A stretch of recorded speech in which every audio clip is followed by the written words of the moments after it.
Thank you, Dave. The sound is working. We're all set. It's election day.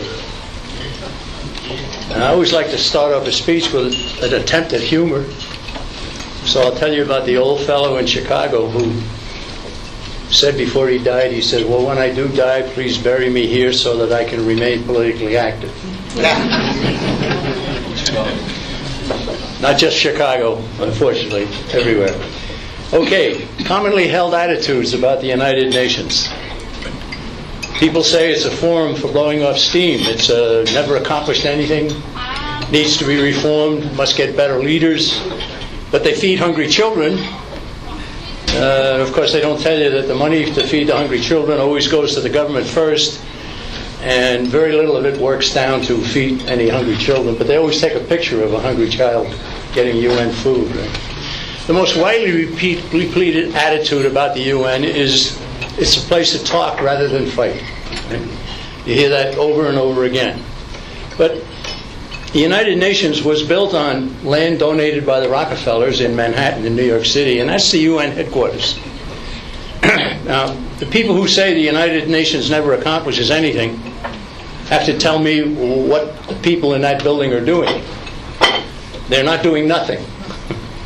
They're doing something. And the people over at the International Monetary Fund in Washington, D.C., that's a pretty big building full of a lot more people, and they're doing something. And here's the International Labor Organization in Geneva, Switzerland. And that's full of people doing something. And here's the World Health Organization, also in Geneva. And here's the International Court in The Hague in the Netherlands. And then we have the World Bank. We're back in D.C., and I didn't even show you the pictures of the Food and Agriculture Building in Rome and the World Health Organization in, well, we showed that. Seabed Authority in Jamaica, Atomic Energy Agency in Vienna, Maritime Organization in London, plus more agencies and organizations with their buildings in Tokyo and Bangkok and Montreal and Paris and Nairobi. Ladies and gentlemen, the UN is everywhere. And don't forget that. And the people in those buildings are not doing nothing. The cost to U.S. taxpayers, $7 billion just in a single year recently. Let's take a quick look at our country, and we see men are endowed by their Creator with certain unalienable rights. There is a God, and He gave us our rights. And to secure these rights, governments are instituted. Everything's in its order.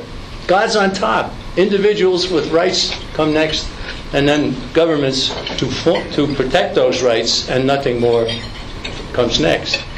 Then we had the Bill of Rights. Congress shall make no law. Over and over again. No law, no law. No. Up to the 10th Amendment says if we forgot anything, can't do that either. At the UN Universal Declaration of Human Rights, they list the same kind of rights that we have in our Bill of Rights, but they ended up by saying everyone shall be subject only to such limitations on those rights as are determined by law, which means you don't have any rights. Very simple. And in 1966, they came out with the International Covenant on Civil and Political Rights, and they did the same thing here. And they ended up by saying rights may be subject to certain restrictions, but these shall only be such as are provided by law and are necessary. So what you've got is a companion of the Constitution of the Soviet Union, which talked about everybody having this right and this right and this right and so forth, and it ended up by saying if we pass a law, you don't have the right. And of course, we know in the Soviet Union they did pass a law, right? So we see polar opposites. We see the United States has God, United Nations no God. We see the United States says rights come from God, the United Nations, rights come from government. We see the United States, no law to restrict the rights, the United Nations law at whim. I mean, we could stop right here and say we have no business being in the United Nations. Right? But there's more. Now, there's been a world government goal of a lot of people over history. We see Adam Weishaupt and the Illuminati in 1776 formed that organization that we still suffer under, really. Giuseppe Mazzini succeeded him at the Carbonari in Italy. Karl Marx came along with communism and socialism, all wanting world government. Finally, Edward Mandell House who talked about the comity of nations. He didn't talk about world government. He used the phrase comity of nations. Comity is a word we don't use much anymore. What it simply means is a collection of the nations. Now here's the Tower of Babel being depicted by the European Union. This is so significant, right? I know a lot of people are Bible conscious. I am myself. And you see on the left here a painting by a Belgian artist named Bruegel in the 1600s. I don't know whether he was a subversive or not. I don't think I need to know. But what we see is the use of his piece of artistry by the European Union to rebuild the Tower of Babel. Now, what's the significance of that? Well, if you know your Genesis, you know that there were some people back then that wanted to build a tower to reach to the heavens and supplant God. Right? It was at a place called Babel. So God said, no, you're not going to do that. And how did he interrupt it? Well, he confused the tongues. And all of a sudden, some people could speak to each other, but nobody else. And they went off and formed a nation, and others could speak to each other, but not anybody else. They formed another nation, and another nation here, another one here, another one here. The beginning of nationhood occurred at the Tower of Babel, and it was done by God. And it's very simple to conclude that God believes in nationhood, and God does not believe in world government. That's the lesson. But for the European Union to want to rebuild the Tower of Babel is hugely significant. Right? Now, in that you see the crane, you see the workmen at the bottom of it. We're talking about what's on the right there. And above you see a bunch of funny-looking stars. They're not stars, they're pentagrams.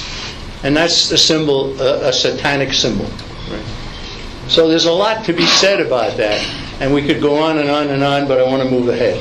The Tower of Babel, rebuilding the Tower of Babel, very, very significant. Philip Drew, Administrator, was a book written by Edward Mandell House. He was President Woodrow Wilson's top advisor. He lived in the White House, and he was a Marxist.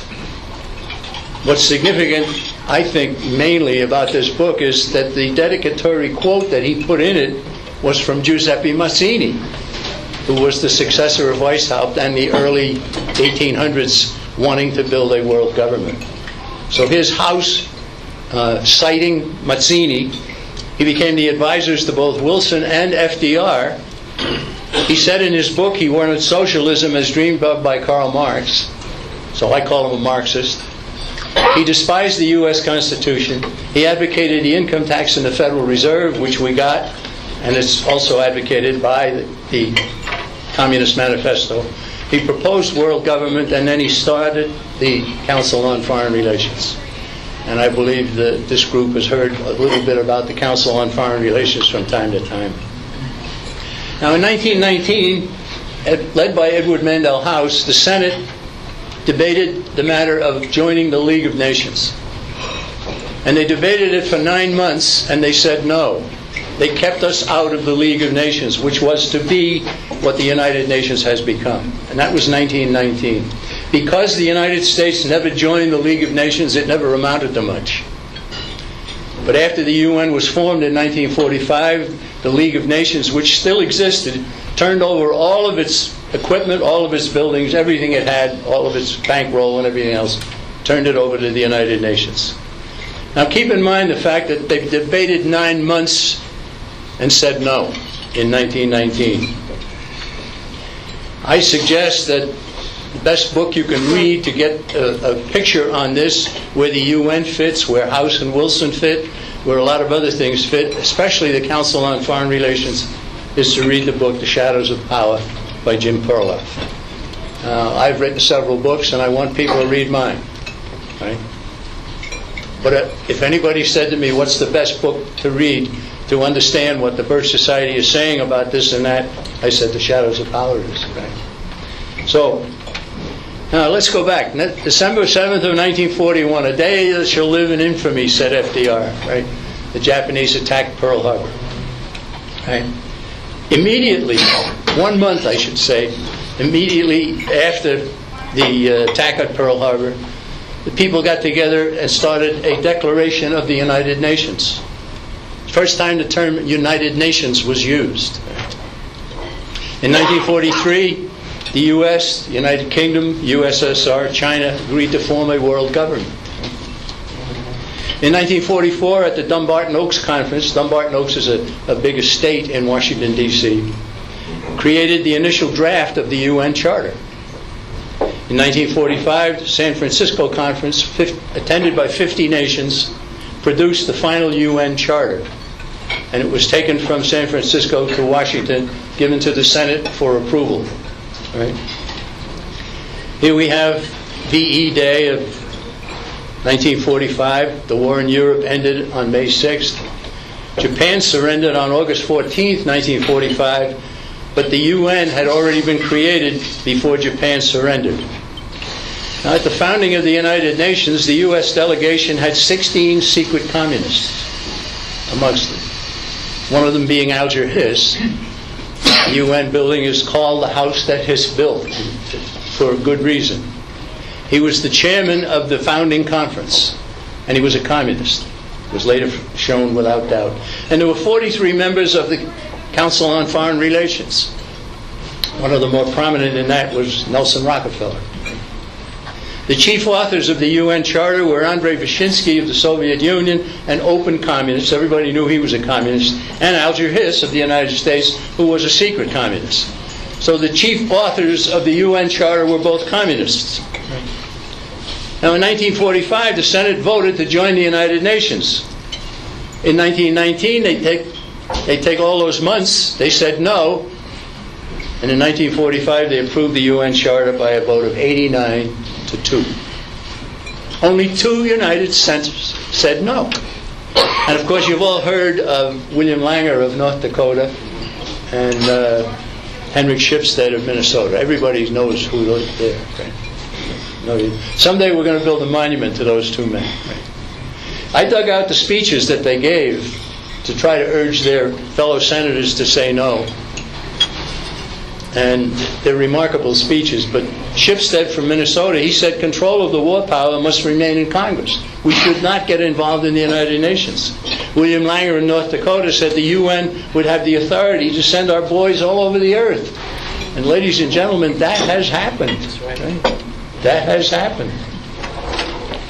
J. Reuben Clark was a diplomat. He'd served as an ambassador to several countries. He was in the State Department. He read the Charter. He urged senators not to vote for it. He said the Charter is a war document, not a peace document. It makes it practically certain that we shall have future wars. It removes our power to declare wars, to choose which side to be on, to determine the equipment we use, to command our sons to do the fighting.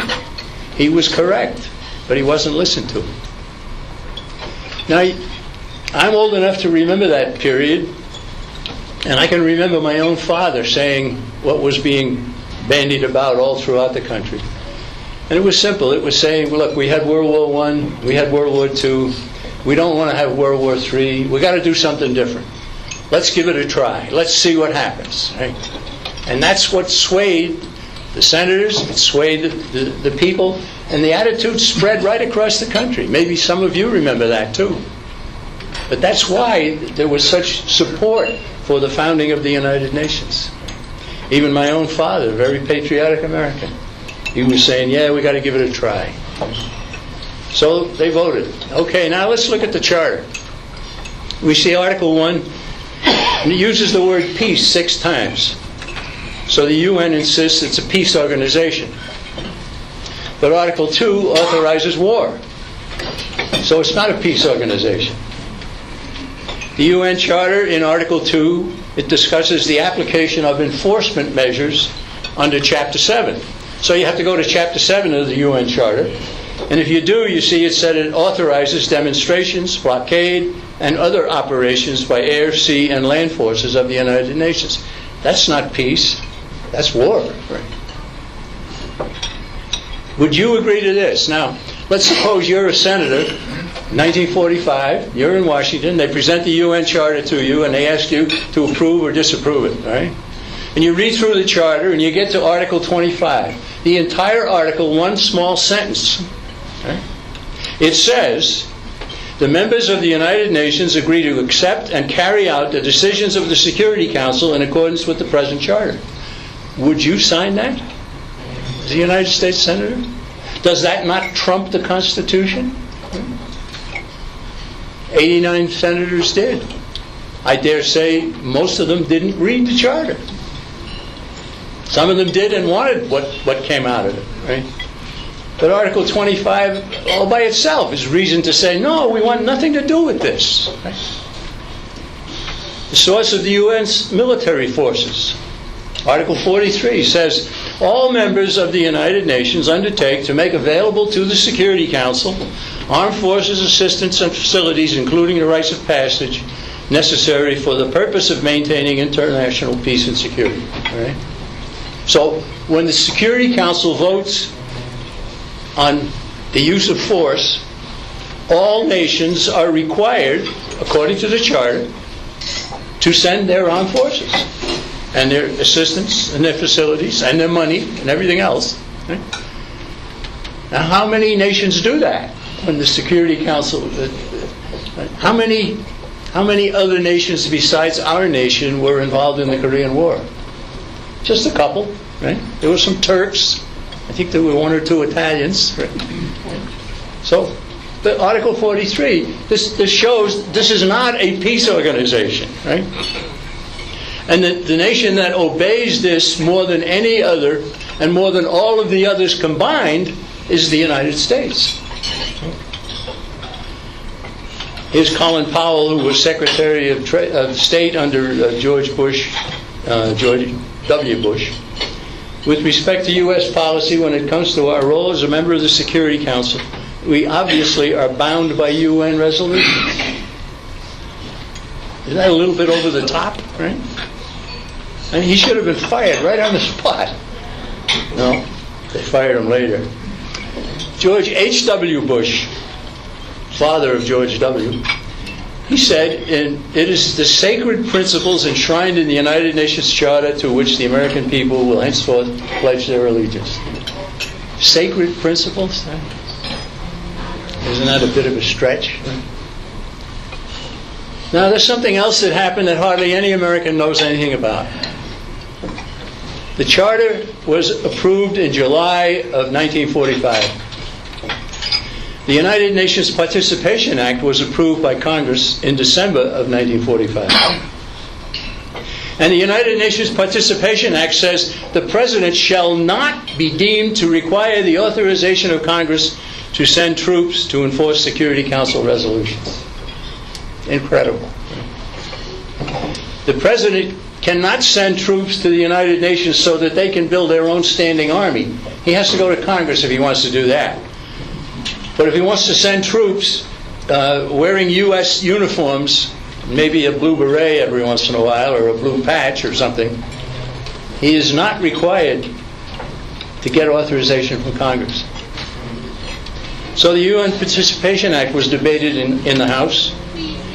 And here's a congresswoman from Illinois, Jessie Sumner. She had studied it. She was a lawyer. She said, this measure gives congressional authority for surrendering the American people to an all-powerful world government. Right on. Did she nail it? Right? Over in Ohio, there was a doctor named Fred Smith who was a member of the U.S. House. And he opposed this as well. He said, this measure strikes at the very heart of the Constitution. It provides that the power to declare war shall be taken from Congress and given to the President. Here is the essence of dictatorship. Right? Wonderful statements by those two.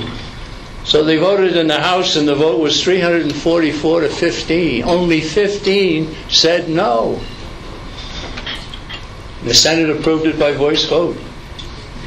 Now, there is a bill that goes before the Congress. It used to be introduced by Ron Paul, but he's no longer in Congress. So it's been introduced lately by a congressman from Georgia named Brown, B-R-O-U-N. And the first item in the bill to get us out of the UN is to repeal the United Nations Participation Act. Right? Now, I dare say most people have never even heard of this, but there it is. Now, Senator Robert Taft a good American, revered by my own dad, he voted for U.S. Approval of the Charter and entry into the United Nations. But shortly after that, he said the UN has become a trap. Let's go it alone. And he started working towards getting people to understand that we got to get out of the UN. Well, we're still working at that. Now I go to the Charter again, and we see regional arrangements discussed. Articles 51, 2, 3, and 4. And this is NATO, and this is CETO. And it says, the Security Council shall utilize such regional arrangements for enforcement action under its authority. And the Security Council shall be kept fully informed of activities. So NATO is a United Nations creature, always has been. It was sold to the American people as something to prevent the Soviet Union from moving further westward and taking over more countries after they'd already taken over Poland and Bulgaria and Romania and Lithuania and Latvia and so many others. Right? NATO was supposed to stop. That's what the sale was. So every good American was, okay, we got to have NATO, not realizing that it was a creature of the United Nations and the United Nations would use it. Right? Secretary of State Dean Acheson was the chief promoter of NATO at the time in 1949. He said it's an essential measure for strengthening the United Nations. That should have been a warning signal. People should have said right then and there, okay, then good, we don't want it. Right? NATO was created in 1949. It derives its authority to exist from the UN Charter, and only 13 senators voted no. Led by Robert Taft, by the way. He was now completely aware of all of the United Nations machinations. So NATO now, with 28 members, is in charge of the Afghan war. Now, what's interesting here is to realize that the Constitution of the United States gives Congress, and Congress alone, the power to declare war. We did that immediately after Pearl Harbor. And then Germany and Japan, no, not Germany, Germany and Italy declared war on the United States. So on December 11th of 1941, we declared war on Germany and Italy. And that's the last time the congressional power to get us into war has been used. And World War II happens to be the last war we won. Because when you declare war, you either win it or lose it. Korean War started in June 1950. North Korean forces invaded the South. South was anti-communist. UN Security Council said all members send forces. The U.S. supplied almost all of the troops. There was no declaration of war. We slugged it out with them for 3 years, and then there was an armistice. But the Korean War has never been settled. We still have tens of thousands of troops in South Korea, and it could start again tomorrow. Harry Truman was president, and some people went to him and said, where are you getting the authority to go to war in Korea? He said, we're not at war. This is a police action. And then he said something very significant. He said, if I can send troops to NATO, which he had already done, it was formed a year before, I can send troops to Korea. UN flags were flying during the Korean War. Even as good an American as Douglas MacArthur, who was our general in charge of that, he ordered more flags from the UN to fly over our troops, not realizing what he was doing. The troops began to realize what was happening and that the UN was holding them back from winning the war, and those flags started coming down, usually at midnight, when nobody was looking. The state of war in Korea still exists. After the war armistice, the U.S. Senate held hearings. They brought all the generals and a lot of others to talk about what was going on in the Korean War. General George Stratemeyer was one of the generals. He said, you get into war to win it. You do not get into war to stand still and lose it, and we were required to lose it. We were not permitted to win. And he's only one of many who said something like that. but nothing was done. General Douglas MacArthur eventually wrote a book called Reminiscences. And in it, he quoted the Chinese general. Now, Chinese forces had come into North Korea from Manchuria to help their communist allies. They outnumbered our troops 20 to 1. There were hordes of them, just all kinds. And in his book, MacArthur quoted the Chinese general, whose name was Lin Piao. Piao said, "I would never have made the attack and risked my men and military reputation if I had not been assured that Washington would restrain General MacArthur." Who in Washington restrained General MacArthur? Well, it was the Truman administration. It was people like Dean Acheson, one of the leaders of the Council on Foreign Relations, and a lot of others. Right? MacArthur protested, and MacArthur was summarily fired. He was brought back, given a hero's welcome here in the United States, and the war continued for another year and a half after MacArthur had been fired. So then we go to SEATO. Now this is a carbon copy of NATO, Southeast Asia Treaty Organization, SEATO, created in 1954 by John Foster Dulles. John Foster Dulles was the Secretary of State in the Eisenhower administration in 1954, and he had been with House when they started the Council on Foreign Relations way back in 1921. Himself a member. So SEATO was cited as authorization to place U.S. forces in Vietnam. President Lyndon Johnson in January of 1967. He said, "We are in Vietnam because the United States and our allies are committed by the SEATO Treaty to act to meet the common danger of aggression in Southeast Asia." So SEATO was running that, and we lost that war too. Eventually, the War Rules of Engagement came out, placed in the Congressional Record by Barry Goldwater in 1985. So I went to the Congressional Record and I photocopied 17 pages, several different entries, and it's just sickening to read it.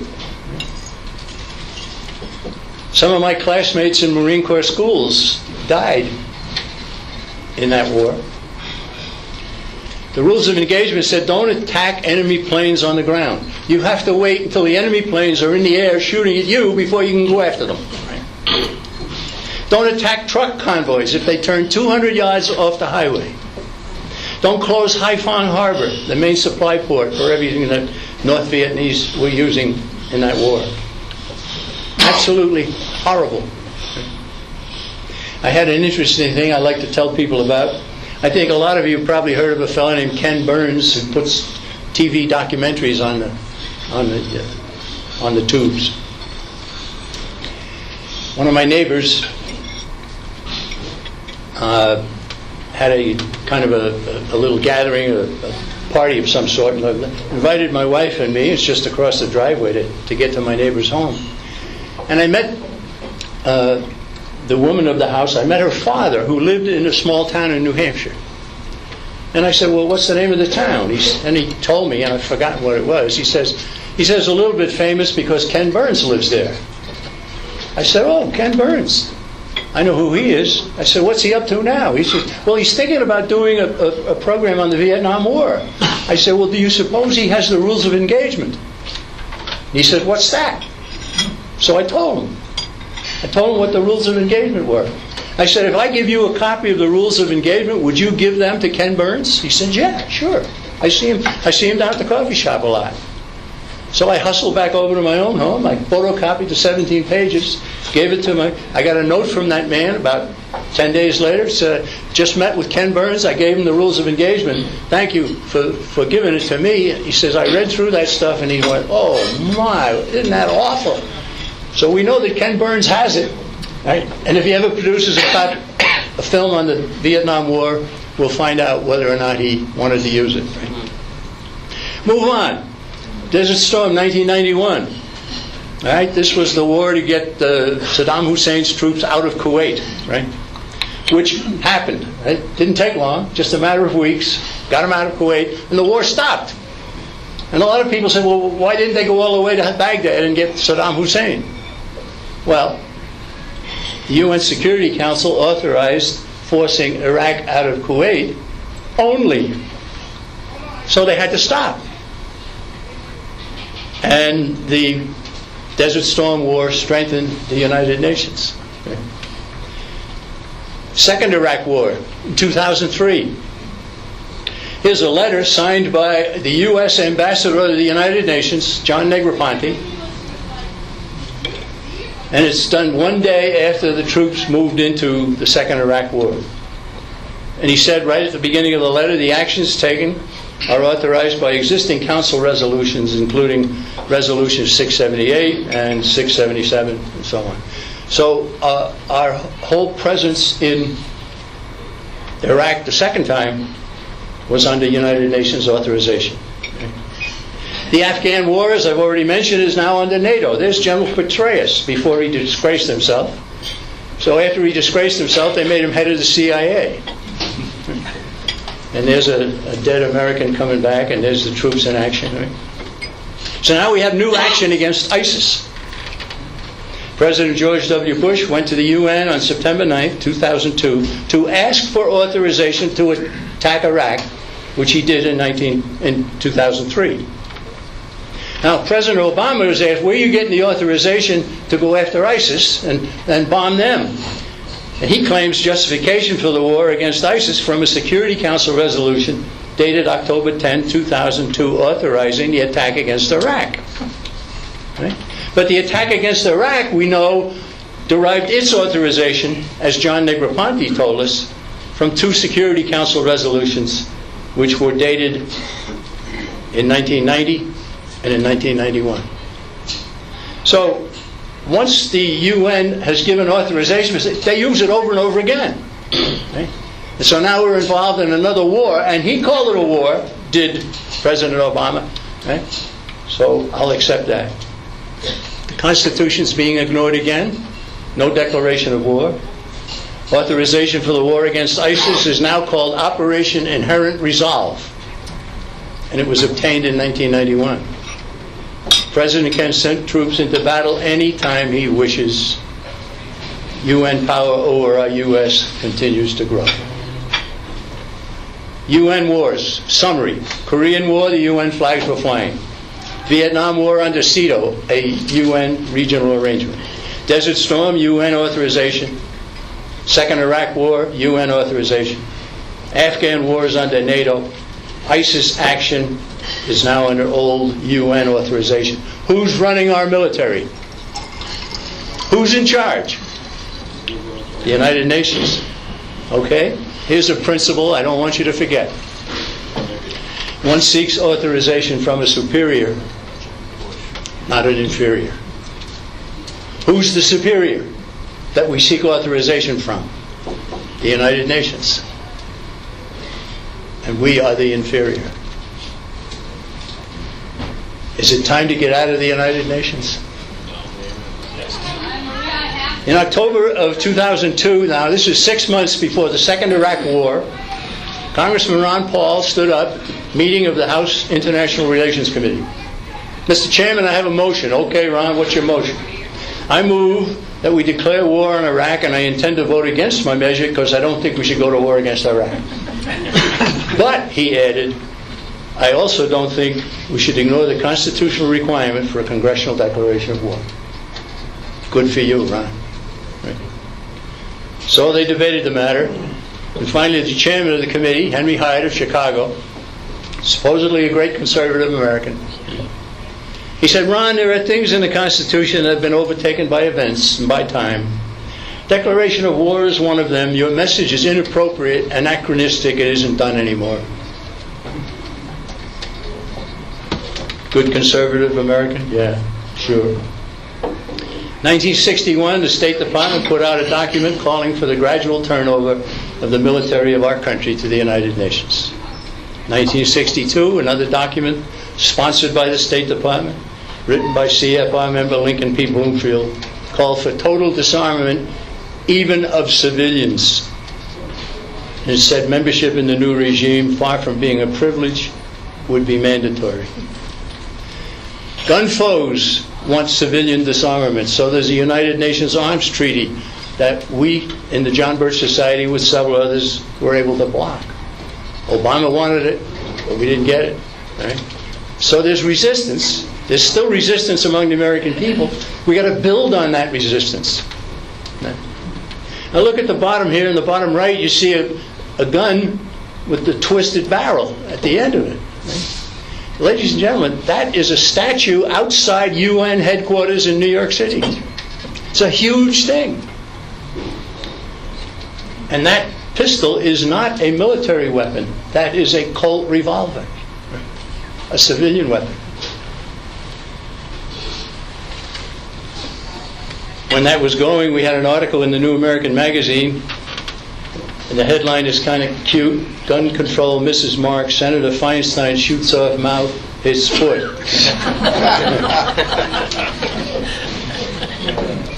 I'll go back to the Charter.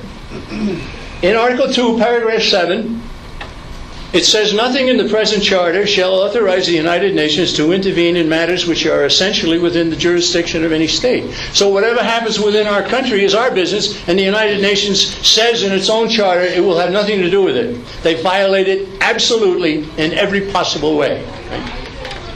Here's a United Nations organizational chart. I know you can't read it, right?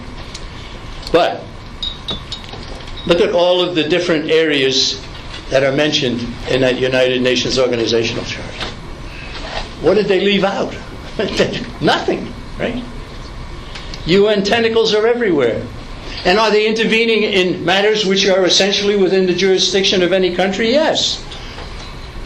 In 1960-61, UN planes bombed Katanga, a province of the Belgian Congo that wanted to secede from a communist who had taken control of the government when the Belgians moved out.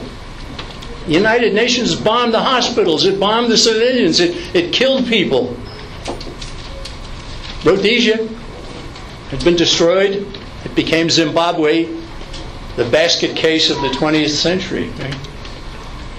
In Australia, the UN stopped a hydroelectric power plant for environmental reasons. Guatemala, they told them to alter the constitution because it prohibited abortion.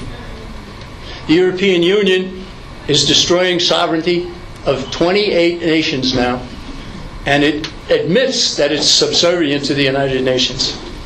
The International Monetary Fund and World Bank spreading money all over the spread UN. But the UN never accomplishes anything, you see. You've heard that. Are they intervening in the United States? Well, the UN has expressed its opposition to any law against abortion here in our country. They stopped a mining project up in Montana. They said that capital punishment has to be done away with here in the United States. They don't like our border control, and I don't like it either because it's not good enough. Right? Judicial decisions are coming out from the United Nations, and the right to be armed is being challenged by the United Nations. So they're intervening. They're violating their own charter. The charter means no more to them than it does to a lot of our senators and congressmen.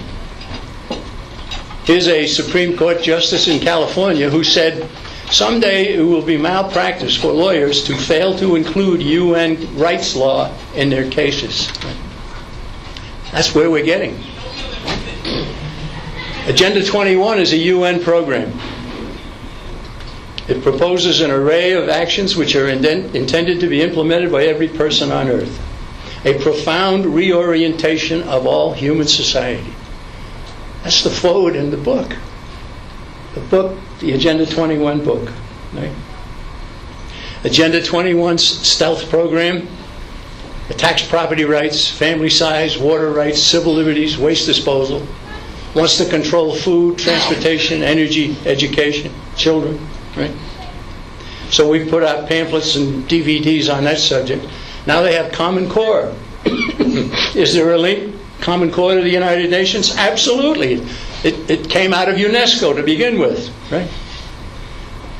Arnie Duncan, our Secretary of Education, our goal for the coming year will be to work closely with global partners, including UNESCO, to promote qualitative improvement and system strengthening. Right?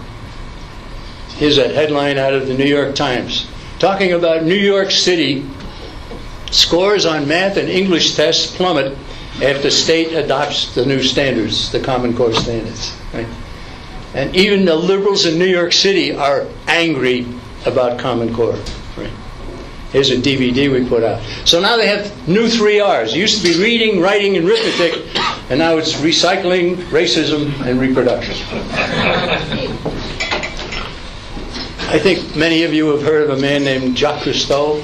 Nice little man with his Calypso boat going around the world, protecting the oceans. Turns out he's a savage. Right? Look what he said. It's terrible to have to say this. World population must be stabilized. And to do that, we must eliminate 350,000 people per day. And that was published in a United Nations publication in France. Right? He's contributed to his goal by dying. Right? Robert Welch, founder of the John Birch Society, frequently said, "Withdraw the United States from the United Nations and you have broken the back of the world conspiracy." And that is so true. If we could get our own Congress to pull out of the United Nations, we would have bought generations of time to continue to fight the conspiracy for world control. It's that important. And it's really that easy. But it's not easy to get people persuaded to want to get out of the United Nations. Is it a conspiracy against our country? Yes. A man named James Lucier, I should put his name on the chart here, he said the first job of conspiracy is to convince the world that conspiracy does not exist. Right? That's a brilliant summation. Right? And so if you go to a friend, a neighbor, maybe even a relative, maybe even your spouse, and you start talking about some of these things, you're going to hear somebody say, "You sound like a conspiracy theorist." Right? Right? Doesn't that happen over and over again? Right? And the answer is no, I'm not a conspiracy theorist. I'm a conspiracy factist. It does exist. Robert Welch said it exists. There's a conspiracy at work as sure as there's a law of gravity. That's a good summation. Right? So America's leaders, they are not stupid bunglers. They are not lacking information. They know what I know and what I've told you. Therefore, they know what they're doing and what it leads to. So let's make a conclusion. The United Nations is not taking over the United States. Instead, the United States is being delivered to the United Nations. And that's the way we have to look at it. The UN isn't our enemy, right? The UN is a tool of a conspiracy. And the United States is being delivered to the tool of the conspiracy. And that's the way it has to be looked at. So don't ever say that the United Nations is taking us over. Say we're being delivered. And then you'll probably be called a conspiracy theorist. Conclusion number 2. Membership in the United Nations is completely incompatible with an independent United States and freedom for the American people. Get us out, right? Conclusions 3, 4, and 5, right? Should we reform it? No, you don't reform cancer. You get rid of it if you can, right? Should we reduce our payments to the UN? No. That's minuscule. So should we get a friendlier general, Secretary General? That, my friends, would be impossible. Right? So the real conclusion is on this billboard. Get us out of the United Nations. That's a billboard, and it's in Arizona. I was down there not too long ago, and the fellow who was driving the car, taking me from one place to another, he said, "We're coming up on the billboard." I said, "Okay, when you get there, stop. I want to get out and genuflect." Ladies and gentlemen, wouldn't it be wonderful if there were signs like that all over this country? Right? Maybe within this group you have enough capability to erect a "Get Us Out of the UN" sign. It would shake up everybody. Right?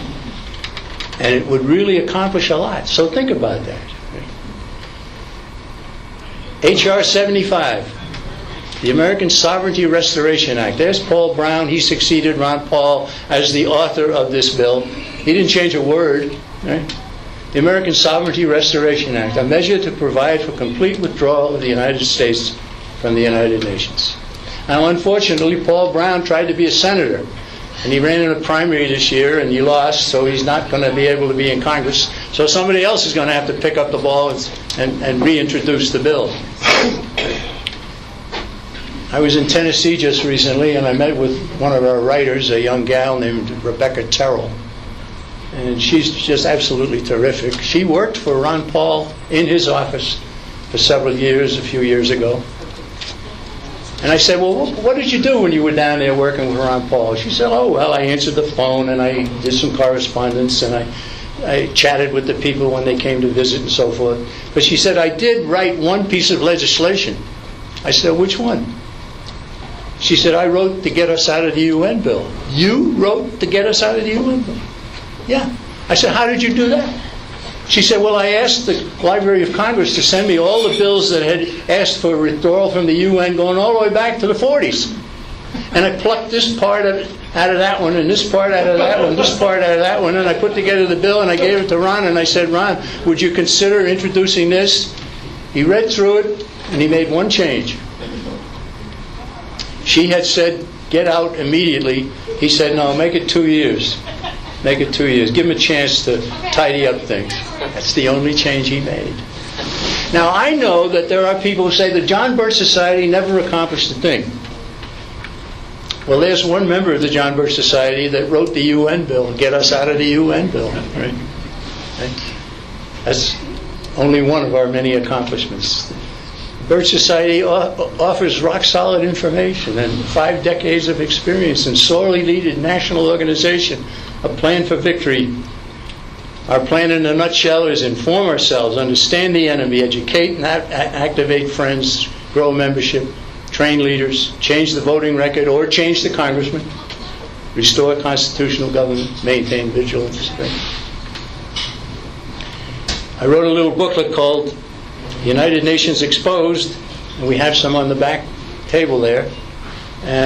My speech is in the booklet, except for the part about ISIS, which came later. It's not in the booklet, but anyhow, the booklet is back there. And a DVD of the speech that you've just heard. Right? The booklet is $3. This DVD is $2. I don't want to take any of them home, so please relieve the table of the burden back there. JBS motto, less government, more responsibility, with God's help, a better world. Right? I'm going to close with the Madisonian principle. Right? James Madison's our 4th president. He said one time, it's proper to take alarm at the first experiment on our liberties. He said the free men of America did not wait until usurped power had strengthened itself by exercise.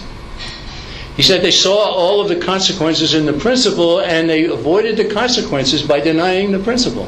Right? In other words, they took action before they were enveloped. Right? Well, the Madisonian principle is to take alarm at the very first experiment on our liberty. He said the free men of America didn't wait. They denied the principle. They took appropriate action. And for that, we have a country. America's leaders are not stupid bunglers. They're not lacking in information. It's deliberate action, either by determined evildoers or by their self-serving and ambition-driven followers. And that's the big problem, right? There are very few conspirators. There are many, many ambition-driven followers, self-servers. Right? If it becomes opportune for the self-servers to go our way, we win. There's that many of them, right? And when some of those self-servers come to me and say, I want to be a member of the Birch Society, I'll say, well, you owe us 40 years of back dues, and you owe us a lot more, and so on, for all the harm you've done. The commonly held attitudes are wrong. The UN is not just a forum for blowing off steam. They use the word bloviate. I love that word. It's not that it has never accomplished anything. It's not that they must get better leaders. It's not a place to talk rather than fight. It's everywhere, right? as I've tried to show you by pictures of those buildings and a lot of other buildings that I didn't show pictures of. So the choice is ours: less government or world governance, the U.S. Constitution or the UN Charter, God or no God, a better world or a new world order. Those are our choices. To achieve victory, we need more members. And I close with a little bit of encouragement. On February 1st of 2011, the U.S. House voted on H.R. 1, a measure to cease paying dues to the UN. Okay? And that's widely understood as a major step toward withdrawal from the whole body. Okay? In fact, some congressmen who favored that were opposed by other congressmen who came to them and said, well, you really want to get out of the UN, don't you? Yeah, you got it, you're right. Right? So, the vote was taken on February 1st of 2011. How many members of the House of Representatives do you think voted yes to support that measure? Right? He says 5. Somebody said 1. Ron Paul. I said, no, more than that. Right? 25. All right? 177 voted yes. Which means we're getting closer and closer. Right? Take heart, my friends. Right? Take heart, but don't relax. Right? We got a lot of work to do. So if you can, get yourself a DVD of the speech and the booklet all about it with a lot more information than I'm able to give in a short talk like this. 177 voted yes. Robert Welch said all we must find and build and use is sufficient understanding. Let's create that understanding and build that resistance while there still is time. And ladies and gentlemen, there still is time. But once the John Birch Society's potential became obvious, the potential to have a knot of good Americans in communities and in subdivisions of big cities all across the country, a knot of people who were well informed, who were spreading information to their neighbors and so forth, when that was discovered, the potential of the Birch Society, and all kinds of smear came our way. A massive smear campaign. Right? We survived, and we're still at it, and we're growing in influence enormously. And Robert Welch said, come join us in our proud companionship and in our epic undertaking. And that's my message as well. Thank you very much.